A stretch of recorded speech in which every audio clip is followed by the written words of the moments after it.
we're going to demo the beginning of Sit on the Dog. I use a cushion for him just because he's a baby and it's easier for him. And it's more important that he learns the behavioral concept of this than making him lie on the ground, which will be in his future. So when I start Sit on the Dog with a puppy or a dog, I time how long it takes them to go down. This isn't a command, this is a behavioral exercise. I have a leash and I shorten it up to where the puppy or dog only has enough room to lie down. I think that's a good distance right there. If he goes on the floor, I may need to increase the length a little bit. And as you can see, he has certain distractions today in the form of Sally and Lucy. We're just careful with Lucy and new dogs. She's not really, as you can see, she's very sweet. And when she's known a dog longer, we can trust her. She usually likes the puppies. And she provides a good distraction for them. So when you're doing this, you want to be doing something else. Right now I'm just watching Lucy and Sally and not paying any attention to the puppy. Sometimes he doesn't need it right now. Sometimes I'll put a Nylabone on or something for a young puppy to chew. Once they're over 6 months old though, I usually don't bother with it. They're usually mature enough to self-soothe themselves. So this is all about chilling. It's all about the dog being able to observe and calm down. For instance, Lucy could be a cat or another dog or anything else that's going to distract Hank and make him want to go forward. The reason this is important for puppies is you want to teach them good social manners around other dogs. Frequently older dogs don't like when puppies come run and jump on them without an invitation specifically to play. Just making sure Lucy wasn't teasing them too much. So it's good to teach puppies that they're not always going to be welcome to go interact with something. And puppies, in my opinion, until they're at least 6 months old, and maybe even older depending on the puppy, and the maturity level, I mean most times older, really should be leashed or tethered to go out and explore the world, whether that's a long line or a short line. You have to have the ability to supervise and control your puppy so that they don't get themselves in trouble or run away, and then you're searching for a lost puppy.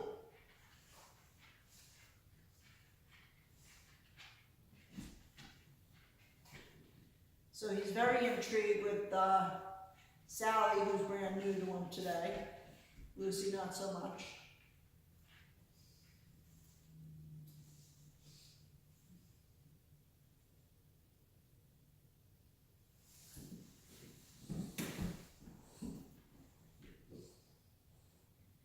So he's moved his pad away, so I'm not going to bother replacing it.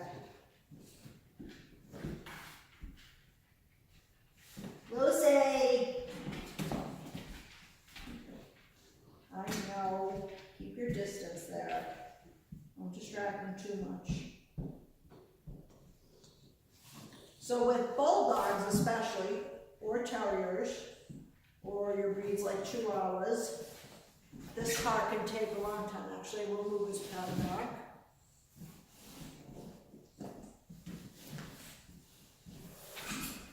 Buddy, I'm trying to help you out. Never mind.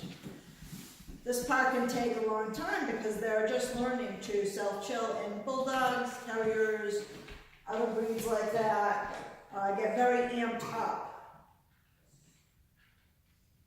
which is why it's even more important to teach them to chill out.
come this way.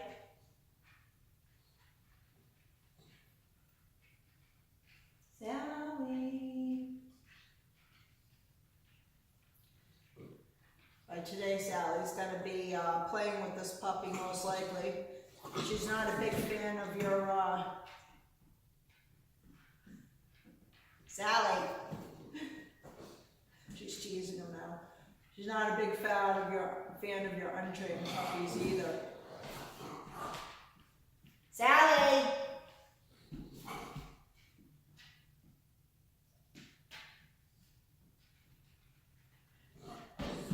Once they're under control, she knows them better though.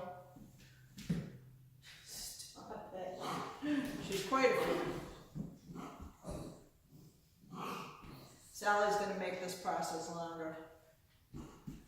But we want the puppy to get used to distractions like cats, small children, you. So in this position, Hank's learning not to bite me or mouth me while we do this.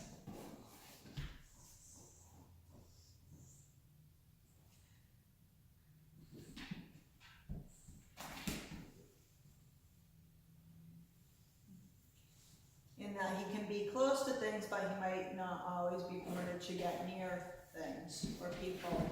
Toys, people, whatever it is. As you can see, a bulldog can be quite, he is by far not the most stubborn bulldog I've ever met, by far. But they can be stubborn. The first times we did this, it took them a half an hour with much less distraction just to go down. But notice I'm not saying anything. The only time I would say or do something is if he tried to crawl up on my lap, I just push him off. If he tried to bite me, I would just move my attention. Sometimes if a dog's continually trying to get on my lap, I just lean forward like this to prevent them from doing that. I do not in any way pet him or say his name or need to say the G-O-O-D-B-O-Y.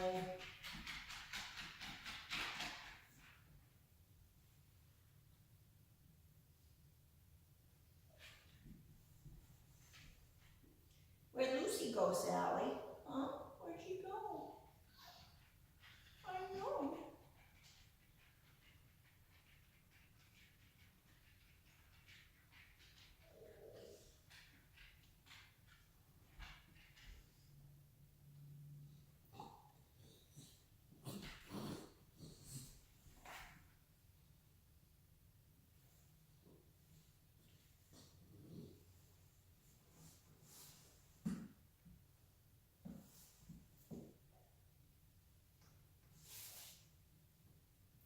Let's see if I can just move this solution to a better position quickly, because he's with his many talents wrapped it up. Sometimes also if he's chewing on the leash, I go,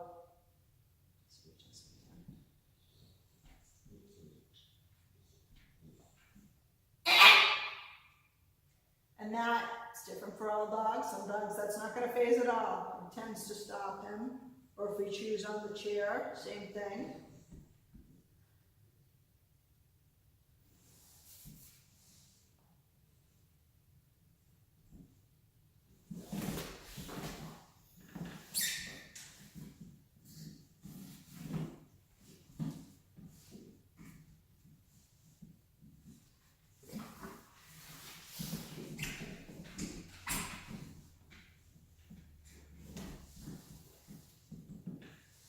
Very talented at doing that. So the best solution for that is to either, I could have used this chair with no arms, or sometimes if I sit back on the leash, make sure the leash is well rounded back here, I can keep them from doing that. I would never obviously use a chair that's an antique or anything.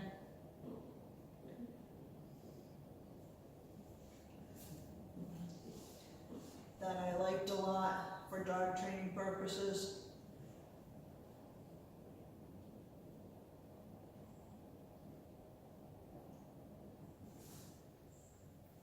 Hey. 10 minutes. Awesome. With Sally in sight right over there. So now my half hour starts.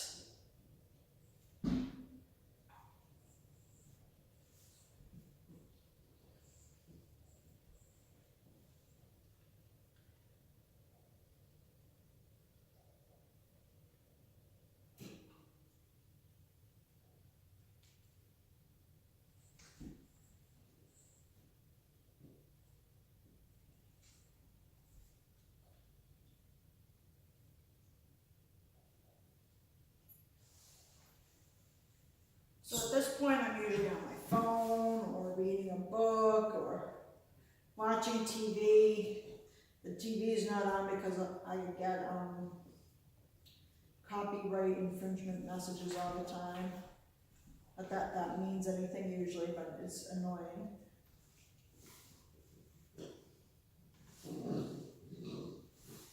Same reason my music's not on. And I didn't think to grab a book. What are those things called again?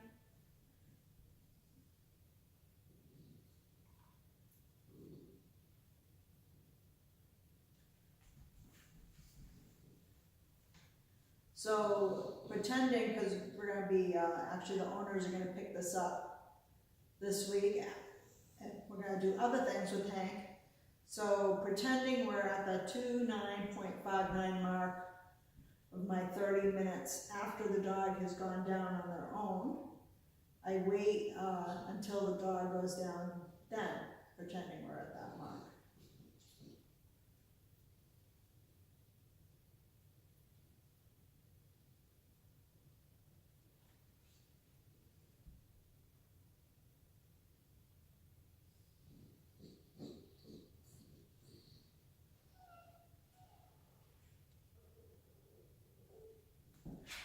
When we're doing this, the dog's also getting used to noises from his friend Lucy from far away, and his other friend running towards the stairs, and any, trucks driving up, and someone coming in and out of our dog training room here.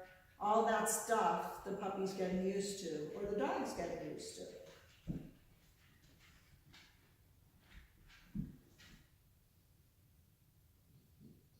And learning to chill them out. So basically what this command shows the dog is I'm relaxing here, and this is where you will be, and this is where I'll be, right next to you, but we're not doing anything interactive or too physical right now. We're just hanging out together. And as time goes on and you do this more and more, you'll find that the time for the dog to go down will get shorter. Like we only took 10 minutes today, where it was taking 30 minutes before, and less distractions, like I said. You begin to increase the distractions as your dog gets better and better at going down and spends more and more time down. Your dog can get, or puppy can get up and down during this period of time.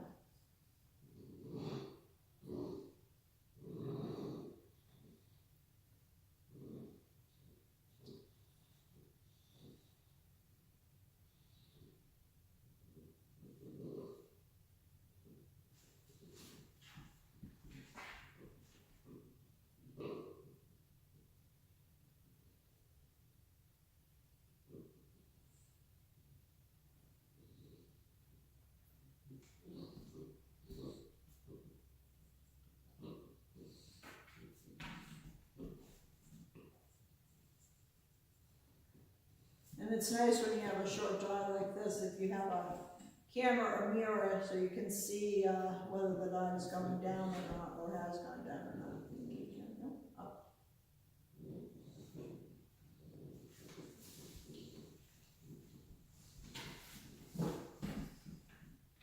And the dog gets used to you shifting into a chair too.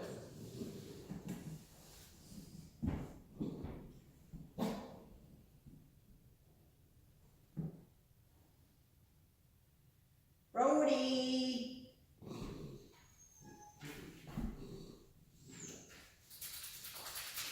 Brodo-dody!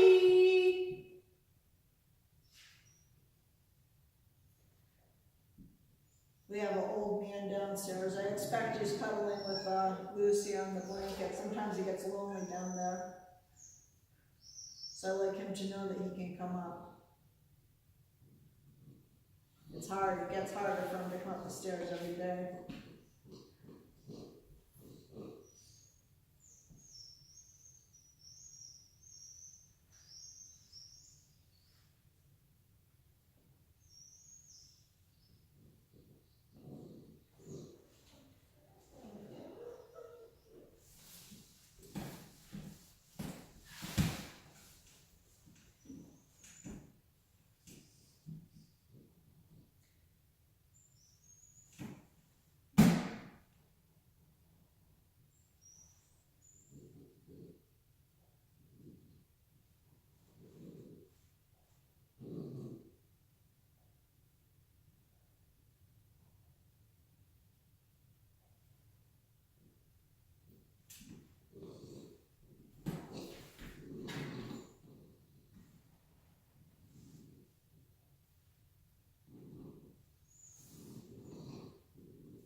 Even there's like a little piece of torn paper over there.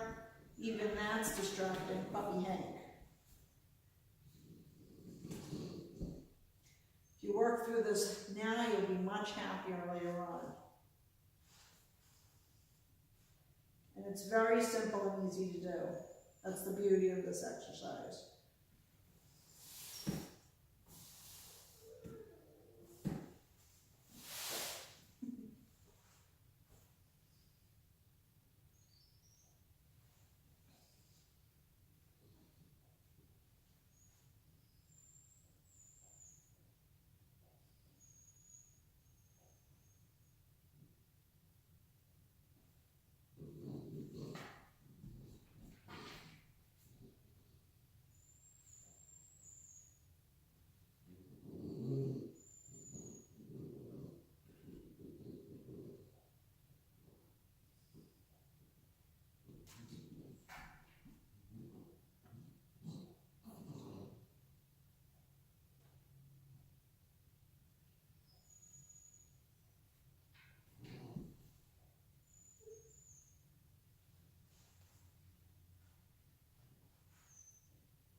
Pretend that's at the end of 30 minutes, and then we're off to the races.